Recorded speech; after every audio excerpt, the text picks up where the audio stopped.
Welcome and good evening to LVS Perspectives number 28, The World of Education. We had a little panic about 20 minutes ago when we realised that Facebook, along with Instagram and WhatsApp, was down, so none of us could communicate as we normally do.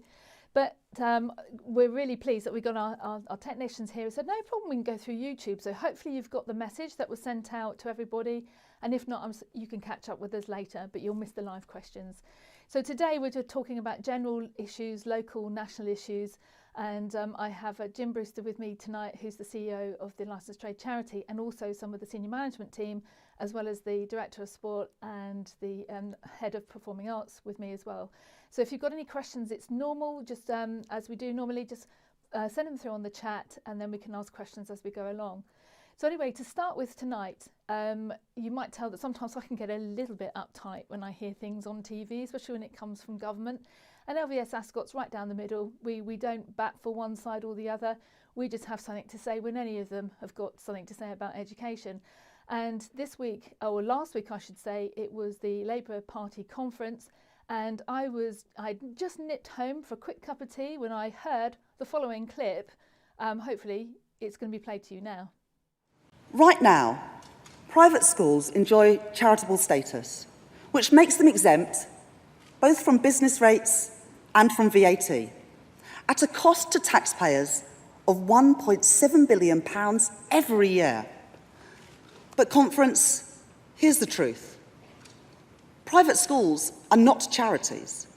And so we will end that exemption and put that money straight into our state schools like the one I went to. Conference, that is what a Labour government will do.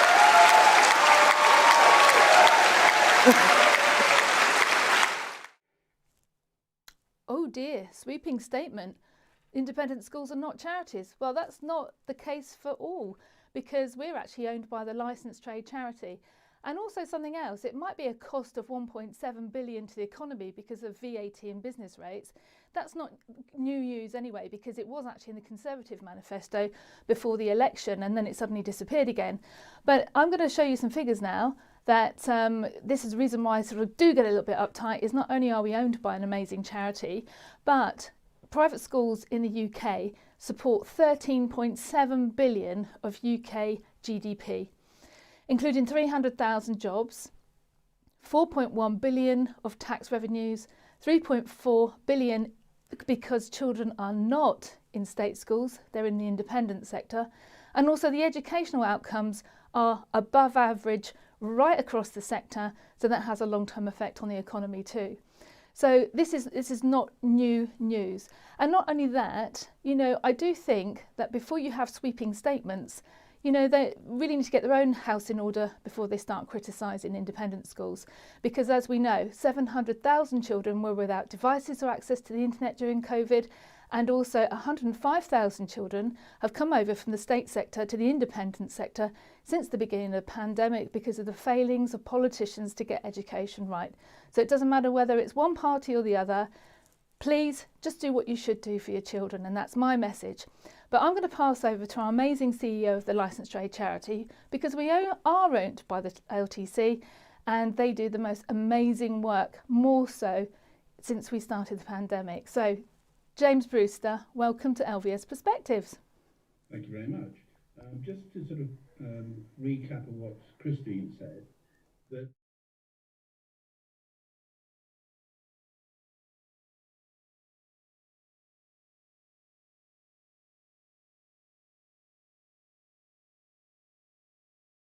VAT, if they get rid of it, let's say, or they put it on in terms of school fees, let's say it's going to be 15%, the net effect is probably about 9% as a cost, because actually we can then reclaim VAT, which we weren't able to do beforehand.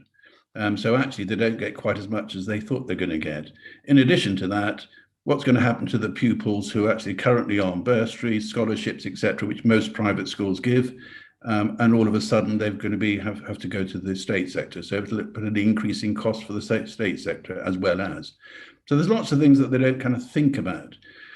Going back to Christine's comment, that most schools are charities in their own right. There's about 32 private schools in the UK that actually aren't charities. We're one of those. The charity is the licensed trade charity, which happens to own 3 schools, LVS Ascot, LVS Oxford and LVS Hassocks, 2 special needs schools and the wonderful Ascot site as well. Now, as an organisation, we help a lot of people. One of our objects is education. And so that's education for the general public, but with preference for people from the licensed trade. In fact, I don't know whether you're going to show my slide, Christine, but if you go through the slide, if it can come up. Yes, no, yeah, that's it.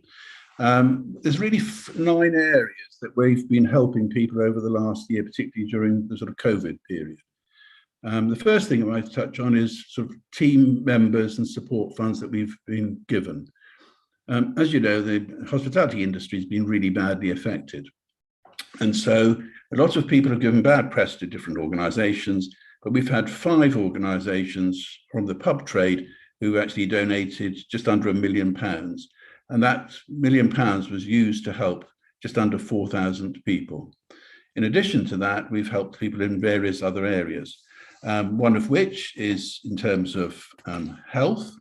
And health is a big issue in terms of, certainly during the pandemic. And we gave away just under £60,000 in helping people. And then we worked with people in terms of having mental health and physical health problems, and spent some 6,500 hours helping people. And that was people from the trade. And then, of course, we forget about sometimes during something like a COVID outbreak, the retired people. And we gave just under £170,000 in terms of grants to help with living expenses for those who are in a vulnerable position.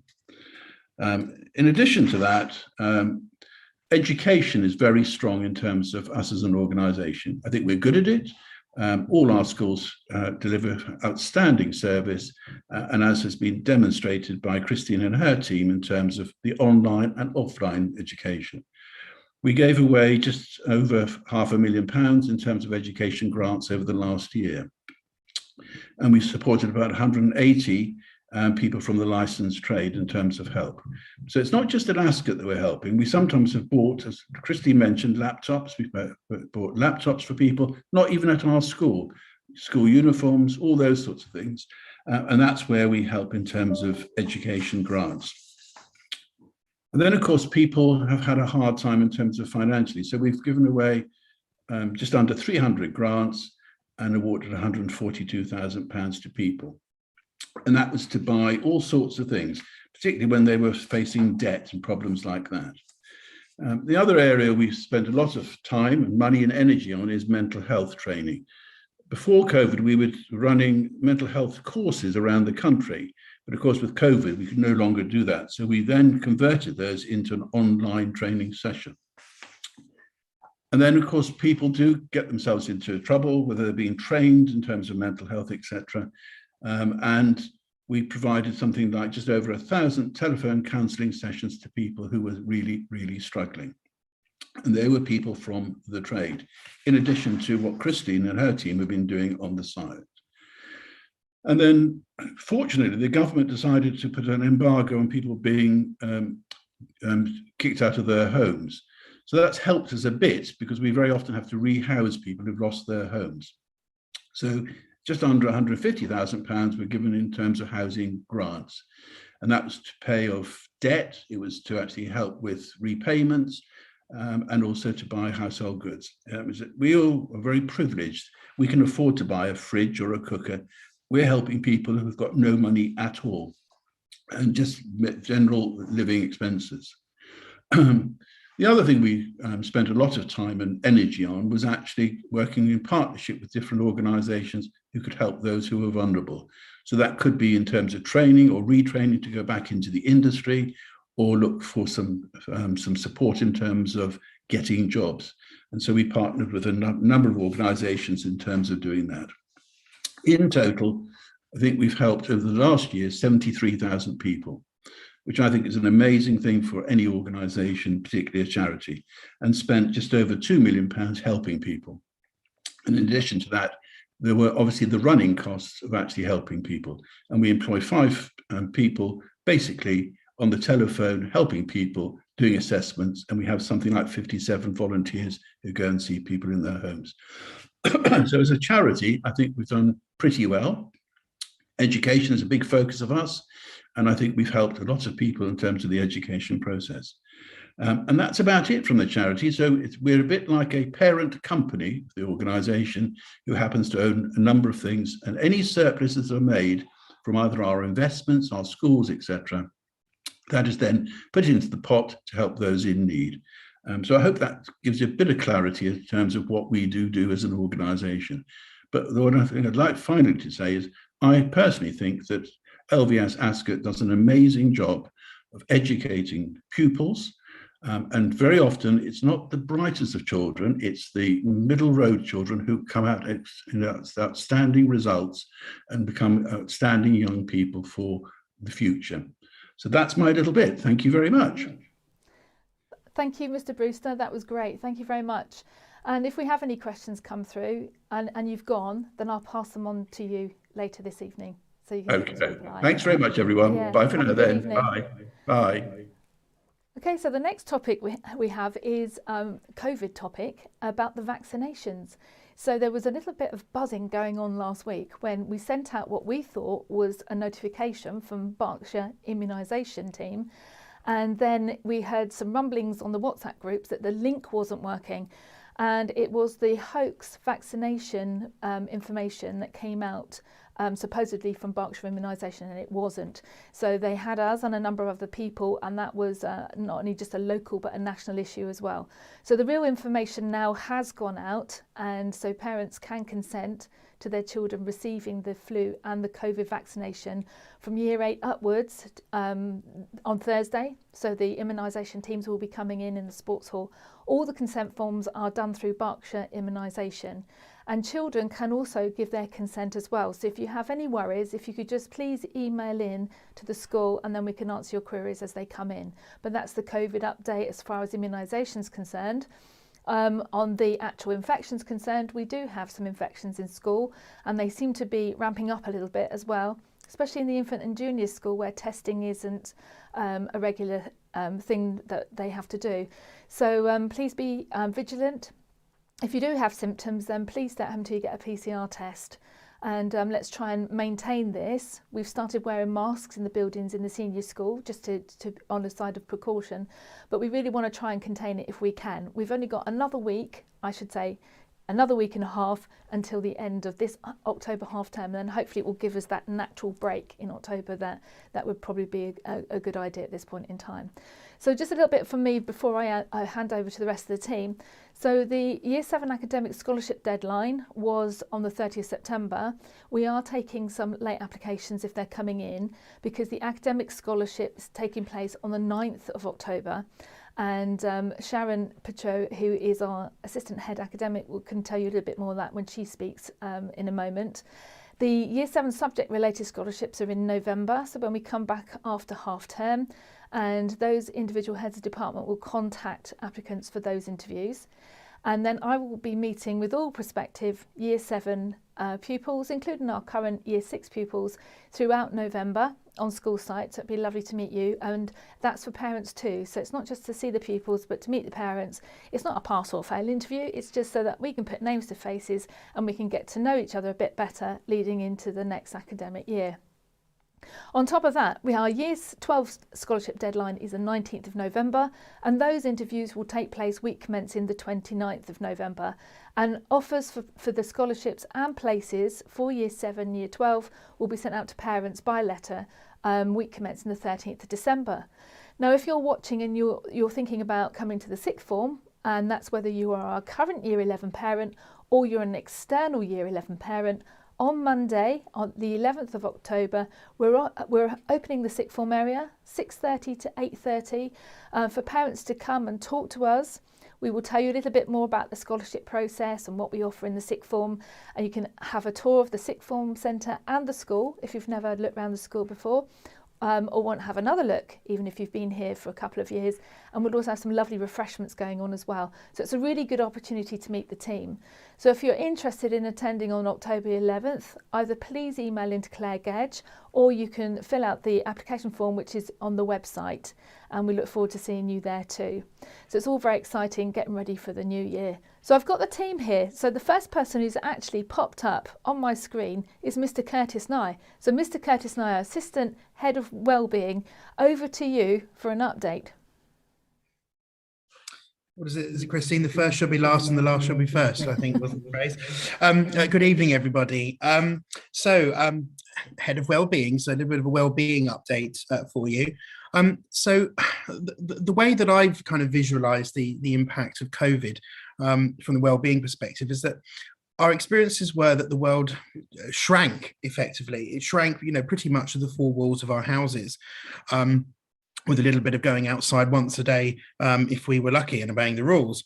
And the opening up has brought with it its own issues, really. So last year we were kind of finding that coming together and bringing all the children together once more in the physical space in the school was causing issues with physicality and sort of physical boundaries. But now that we're kind of, a year on from that, that beginning of that process, we're starting to find now that it's more issues on the friendship side of things, actually. So it's almost like things have, progressed a little bit more from the physicality to the more intimate knowledge of each other. So it's about getting to know the children, getting to know each other properly again after such a forced separation from each other. And even if communication was had regularly online, that's really not a substitute for the real thing. Just as I tell the children with their mobile phones and things like that, online methods is by no means a proper substitute for real face-to-face conversation, really. So it's about getting to know each other properly again, and not just about being in each other's space as well. Because the children are so used to engaging with each other online, this is a bit of an issue, really, and it is something that I see, I would like to say on a weekly basis, but it is actually much more often than that, I'm afraid. So this is actually sort of a plea to you out there, really, to please continue monitoring your children's online activities. And I know it is very difficult because everyone's doing it, and you don't want your children missing out if you're a little bit more restrictive in certain areas. But really, quite often it's to their benefit. And quite often what we're finding is what would only be said in the head previously, and indeed and not written down, is being transferred online onto online recordings, onto online messages that children are sending to each other. And quite simply, a little bit like engaging mouth before the brain is working, once it's out there, it really is hard to take it away and delete it, if at all. And you send it on to one person, that one person will send it on to 5, that one person sends it on to those 5, send it on to 50, and so on. So really, please continue to be vigilant online and engage with that. Whilst I'm here, actually, I suppose that I'd just like an opportunity, really, to praise my team and my colleagues and my pastoral colleagues, because pastoral role is actually quite a difficult one. And I'm not disputing that all of my other colleagues have difficult roles, but with regards to pastoral, I often describe it that 90% of what we do is not seen 99% of the time, because it's all done behind closed doors. There's confidentiality, there's things that are very emotionally demanding, and so on. And so often we're not seen doing the best bit of our job, which is taking care of the children and making sure their well-being is provided for.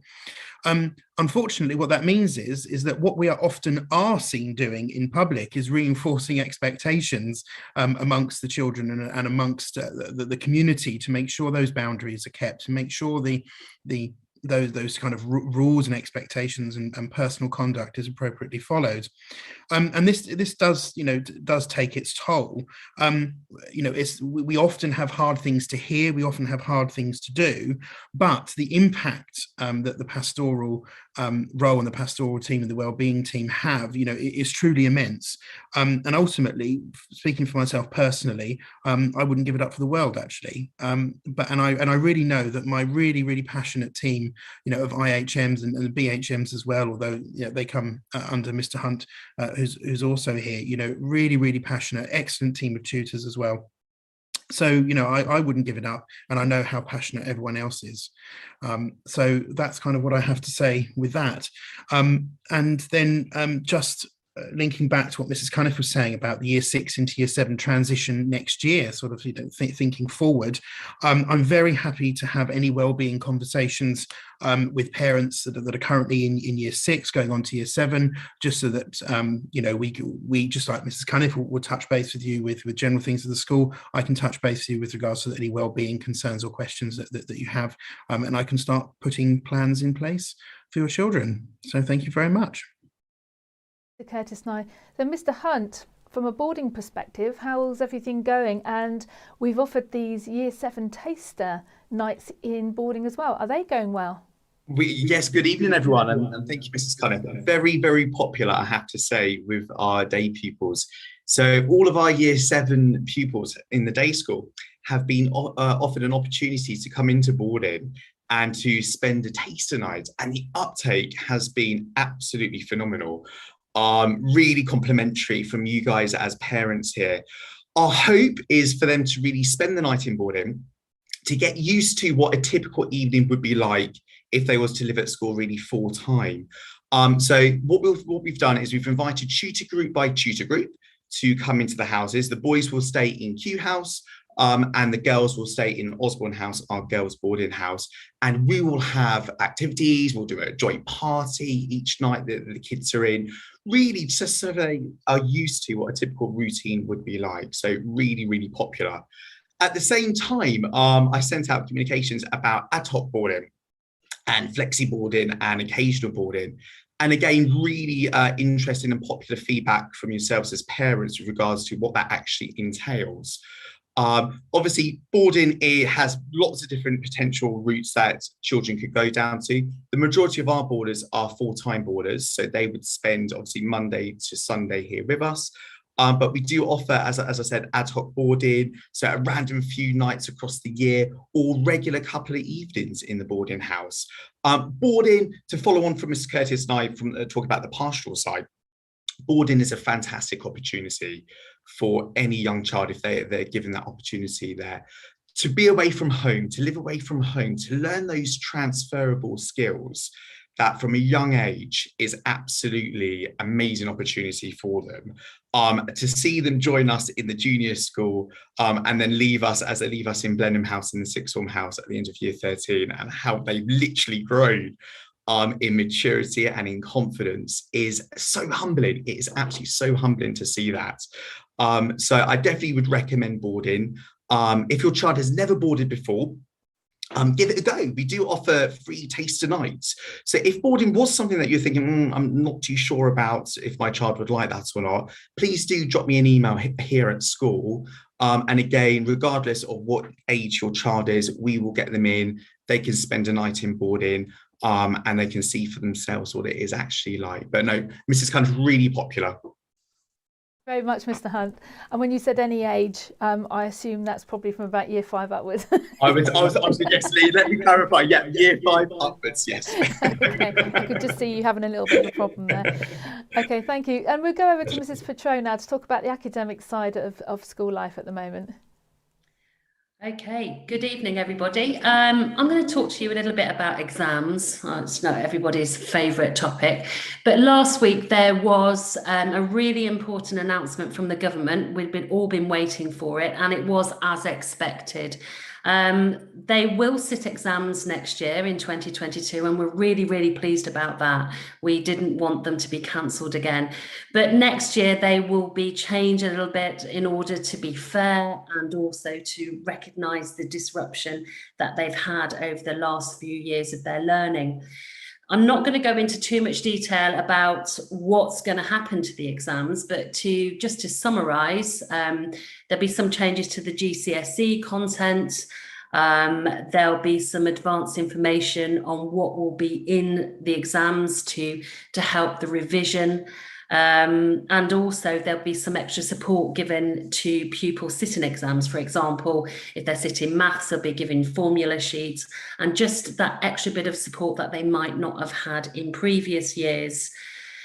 They've also announced that the exam boards are going to set a grading safety net. And so what they're going to do basically is they're going to take the 2019 grade boundaries and the 2021 ones from last year, and they're going to go in the middle to set the grades. We're still not quite sure how that's going to work, but we know that it's going to mean that our pupils won't have to reach the grade boundaries of 2019. And again, that will be fairer for all. So for us at school, what are we expecting? Well, like any other school, we will expect that the results will be down slightly on last year, because the grade boundaries are naturally going to be higher and the pupils are going to be sitting in the exam hall again. But, you know, we're going to do all we can to support our pupils. So we've got our mocks scheduled for next January. They're going to start on January the 24th. And the reason for that is we wanted to give our exam years the maximum time this term to get finished on their exam specifications and their courses, to give them plenty of revision time. But this term, what's going to happen in the classroom is our teachers are setting mini assessments, because we know after much disruption over the last few years that we need to build that resilience back up. We need to get the confidence there for our pupils all to be ready to sit in the exam hall next year. So there's lots going on behind the scenes. And I imagine that those of you who have got your children in exam years will have lots of questions to ask. We've sent some information out, and as we get it, the exams officer will send it to you.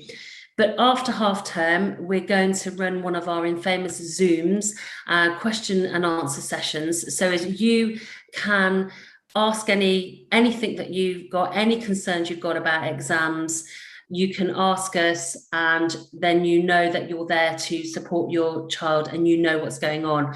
Also, we will get lots of updates, so we'll be able to feed that information into you. There will be a plan B. I don't like to say teacher assessed grades because I don't really want that to happen again. But if it has to happen, it can happen. We're used to it. We've been down that road for the last 2 years and we're ready for it. And we're putting everything in place in the background now. So if it does happen, we're there to hit the ground running because we know how it all works now, and we'll just go with what we're told to do, and we'll support your children in doing that as well. Okay, so just going back to something that Christine was talking about before with the Year 7 scholarships this Saturday. For those of you who have got children in Year 6, you'll be receiving an email either tomorrow or the next day with the access and all the information you need to access the CAT testing that we have arranged for them to sit on Saturday. Now, we were hoping to invite all of our prospective scholars into school this Saturday, but with with the rise in cases recently, we decided that it's best if we can go back to what we did last year and sit this part of the scholarship process at home. So that's in the comfort of your own home. And basically, it's just a short online test that your child will log into and complete over a couple of hours. Nothing to worry about, nothing to revise for. And if for some reason you are your child is unable to sit the test on Saturday, or your internet crashes out, you've got some problem or prior commitment, don't worry, just get in touch with us and we can sort out another time for your child to take that test. So that's about it for me. I just want to add that I know coming back into school, we've had lots of changes. We've moved over to a 1-week timetable. That's working really well. We've sent out some prep guidelines. But any questions, any concerns that you do have, please just get in touch with your child's tutor. They can then pass it on to the person that can help and can support that the best way they can. And also remember that a lot of information is on your child's teams. You know, they might not want to show you, but they can show you exactly what prep they've been set. They can show you if they've handed it in on time or not. So there's lots there for you to have a look at. If you're not sure about how it all works, again, drop the tutor a line and they'll be able to point you in the right direction. Okay, that's it from me. Thank you. That's great. Thank you very much. Mr. Cowell, are you there to give us a little bit of a rundown on what's been happening sport-wise? Yes, thank you. Good evening, everyone. So, quick overview of sport so far this term. It's been action-packed. Obviously, we kicked off in the first week with 2 brilliant sports days. So we had our senior school sports day running on the Wednesday, and then the infant and junior school on the Thursday, and both were absolutely awesome. The atmosphere, camaraderie from all the pupils, and to have all of the parents back on site, that was a really special way to start the year, having missed out twice on that. So really great way to start for all the pupils. Sport in general, so calendars filling up again with fixtures, something we've all missed. We've got our hockey and rugby blocks on Saturdays, and lots of midweek fixtures. So the Berkshire leagues coming back into play, as well as basketball as well coming up. So looking at we've entered 3 new leagues for basketball. So lots to look forward to there coming after half term. The Saturday mornings especially, one in particular, last Saturday we played Bluecoat, and I think we must have had 50 or 60 parents on the sideline.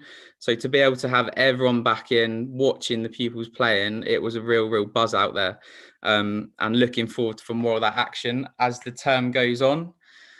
Our co-curricular program, so again, fully back up and running, and there's so much on offer now in terms of sport. We've got everything going on. We've got horse riding club, we've got an MMA, so mixed martial arts club running now, with Mr. Smith and some year 11 pupils, which is brilliant. And then obviously we've got our normal traditional things such as our football and hockey clubs running, but so many pupils again signing up to these clubs, and it's so good to be able to be offering all of these again. One of the highlights of the year is actually coming up tomorrow. So we've got our ISA National Girls Football Festival, which we host every year. We welcome, it's over 250 pupils on site for this tournament, 3 age groups. So we'll be having an under 11s, under 13s and an under 15s LVS side in this tournament. So yeah, one of the highlights of the year. I'm really looking forward to that. I know Mr. Villas has put lots of planning into that. So fingers crossed that the rain doesn't wash it out and we get a good day tomorrow. Infant and junior school, we've welcomed Mr. Cohen over as head of infant and junior school sport.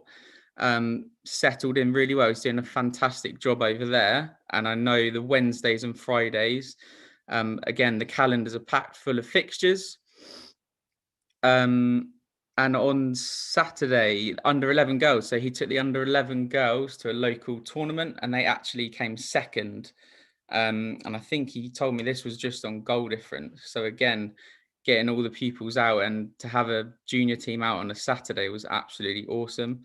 A couple of shout outs as well. So Freya Ruffles in year 11, she actually finished second in the national athletics competition for the 1500 meter steeplechase, and she's now in the England setup, which is absolutely awesome achievement for Freya, so well done. And then this weekend, linking to our MMA club, we have Sherlock in year 11. He went to the national MMA competition and he actually finished 4th, and he's only been in the sport for 6 months, and he's been invited to go to the England trials. So massive well done to those two. Finally, the sports tour, which will be running for years 7 to 9 in Lives Week next June. We launched that last Wednesday, and the uptake for this has been absolutely phenomenal. I think we put a limit of 50 on at first based on previous tours, and I think we'd filled that 50 within an hour and a half of it going live out to parents. So that's now been extended out. We're currently sitting at 76 pupils that will be coming on that sports tour. So something really to look forward to there. And once that closes next Friday, then further information will be going out about that. Other than that, just lots more to look forward to in terms of we're back in all our ISA hockey tournaments, the rugby sevens tournaments. So everything coming up for another action-packed year, hopefully. And it's great to be back having our fixtures. So thank you very much.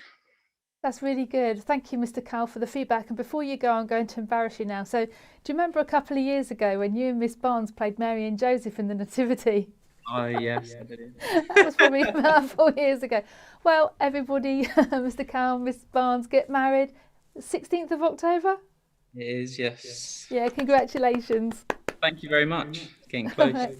Have a lovely evening. Thank you.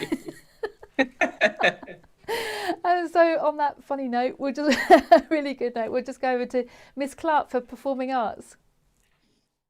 Good evening, everybody. And like Mr. Cowell, it's so lovely to be back to all of our events.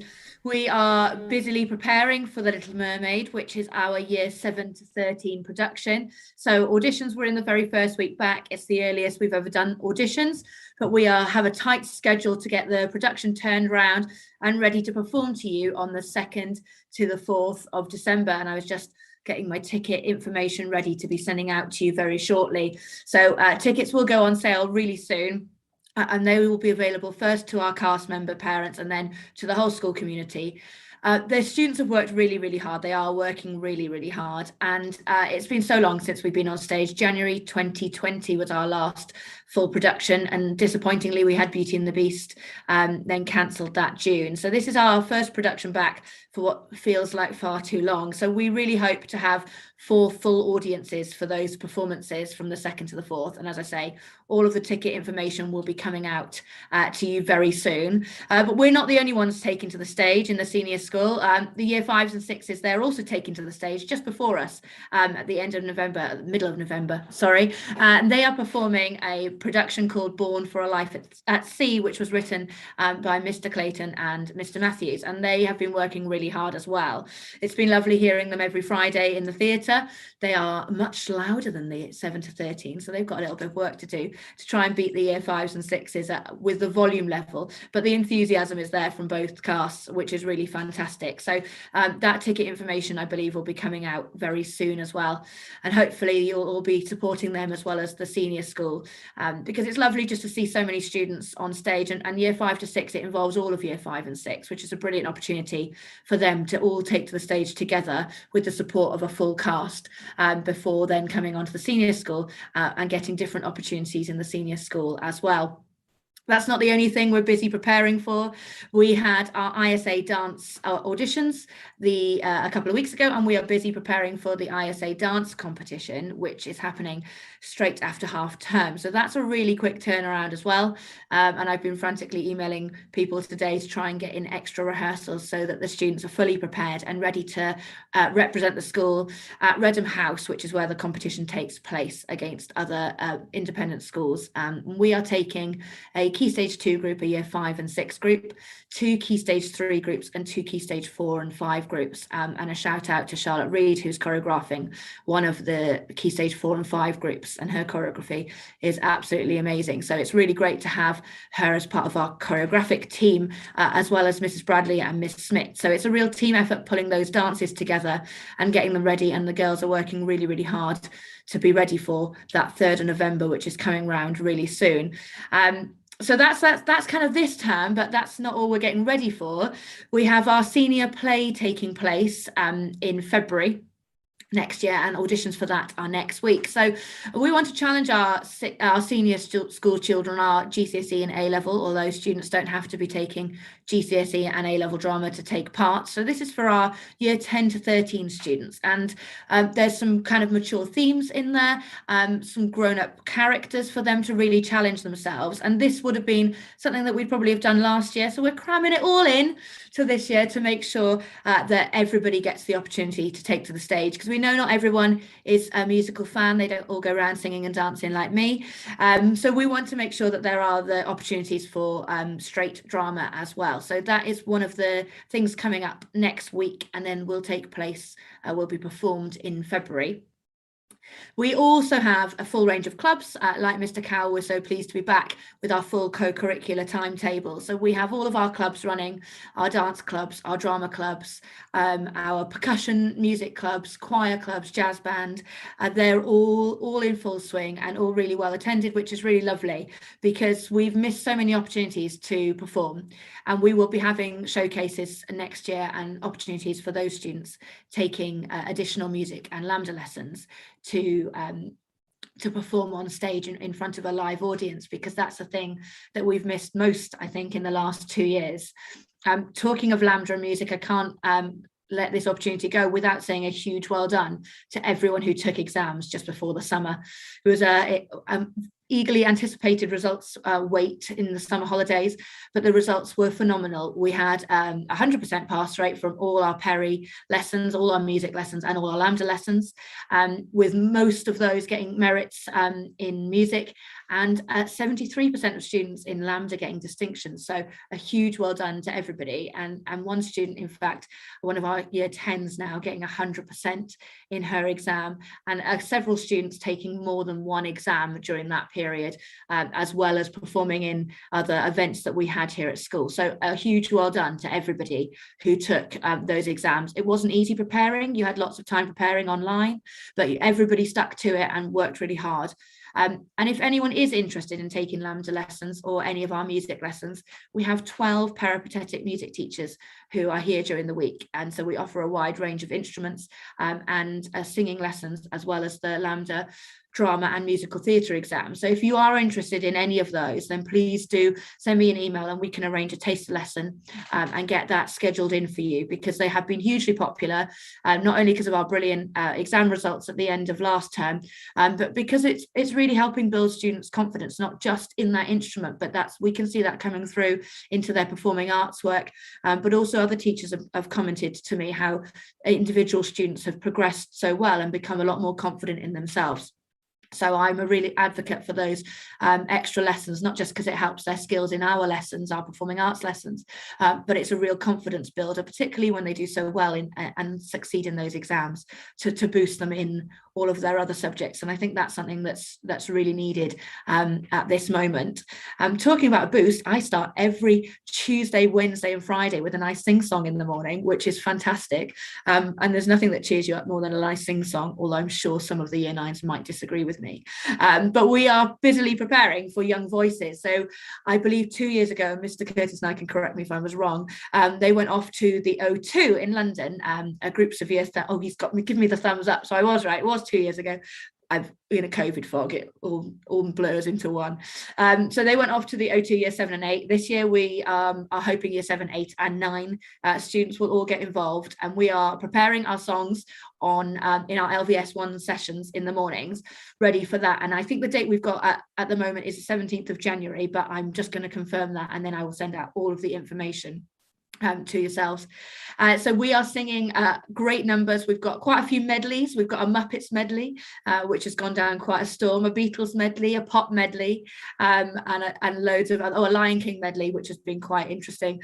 Particularly all of the African chants have been quite interesting to get our mouths around. But I'm really having a great time preparing for those. I mean, I'm having a great time. I think most of the students are having a great time.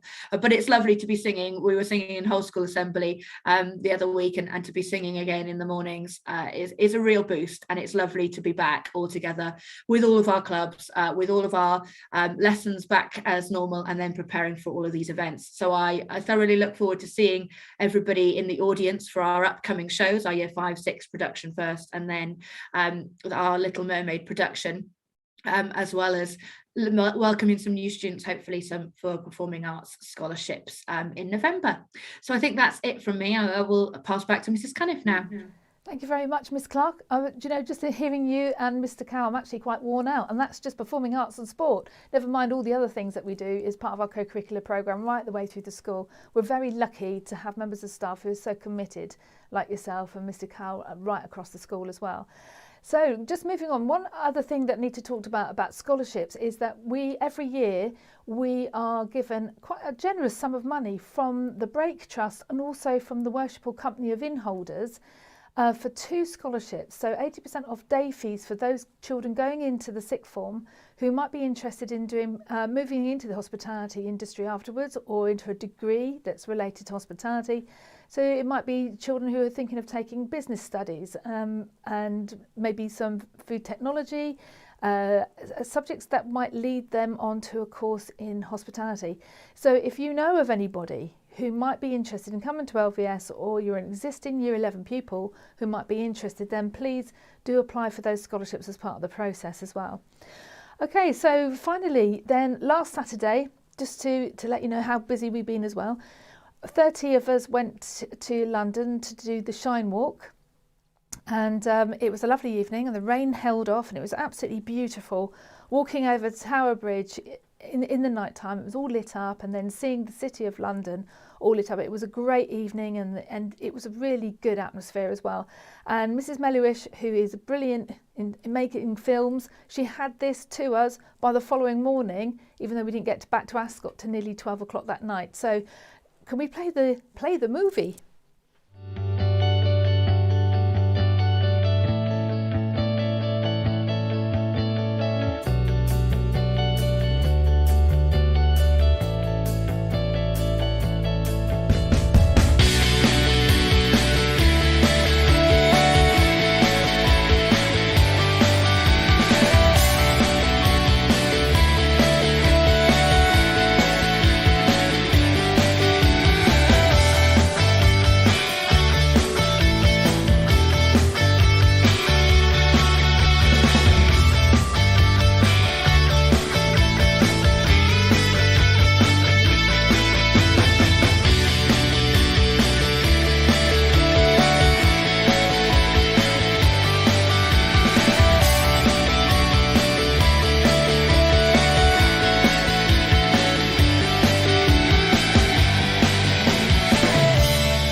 And we well exceeded our target of £4,000 raised for children's cancer, for cancer research. So really good effort, and thank you for your contributions to that as well.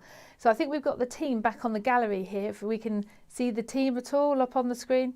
I just want to say thank you very much for all your contributions tonight, and to LVS Perspectives. We've got quite a low audience number, but I think that was a last minute panic moving from Facebook to YouTube, but this will probably go back on the Facebook page as well.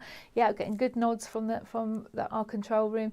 And if you have any questions, and obviously not any questions that come through tonight, please do email us. We have a whole series of perspectives going on now. Next week we're going to be talking about MBA for kids, and also our To Be Resilient programme as well.